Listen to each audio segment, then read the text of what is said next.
HSC ও সমমান পরীক্ষার ফল প্রকাশ হয়েছে আজ। পরীক্ষায় প্রত্যাশিত ফলাফল পেয়ে আনন্দ উল্লাসে উদযাপন করছেন ভিকারুননিসা নূন স্কুল অ্যান্ড কলেজের শিক্ষার্থীরা। তাদের আনন্দ উল্লাসের সঙ্গে মেতে ওঠেন শিক্ষক ও অভিভাবকরা। ফলাফল হাতে পেয়ে কেউ হেসে, কেউ কেঁদে, কেউ বা ডাক ঢোল বাজিয়ে উদযাপন করে নিজের সাফল্য। মেয়ের পাশের কথা শুনে মায়ের অঝরে কান্নার দৃশ্য চোখে পড়েছে। বৃহস্পতিবার চলতি বছরের এইচএসসি ফল প্রকাশের পরপরই ভিকারুননিসা নূন স্কুল অ্যান্ড কলেজে দেখা গেছে উৎসবের আমেজ। আমি খুব খুশি, এই রেজাল্টে আমরা খুব খুশি। এবছর Viqarunnisa Noon school and college HSC পরীক্ষায় পাশের হার 97.56%। এই কলেজ পরীক্ষায় অংশ নেন 2514 জন। পাশ করেছেন 2434 জন পরীক্ষার্থী। এদের মধ্যে জিপিএ 5 পেয়েছেন 986 জন, ফেল করেছেন 80 জন। গত বছর এই প্রতিষ্ঠান থেকে জিপিএ 5 পান 1737 জন। টার্গেট ঢাকা ইউনিভার্সিটি, বাকিটা আল্লাহ ইচ্ছা, আমি জানি না কি হবে।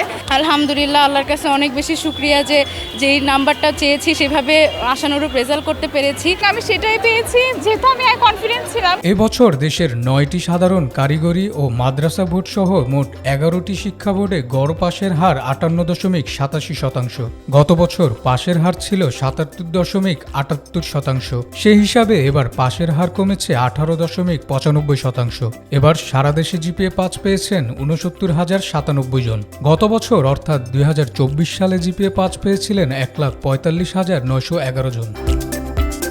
Bangla affairs news desk.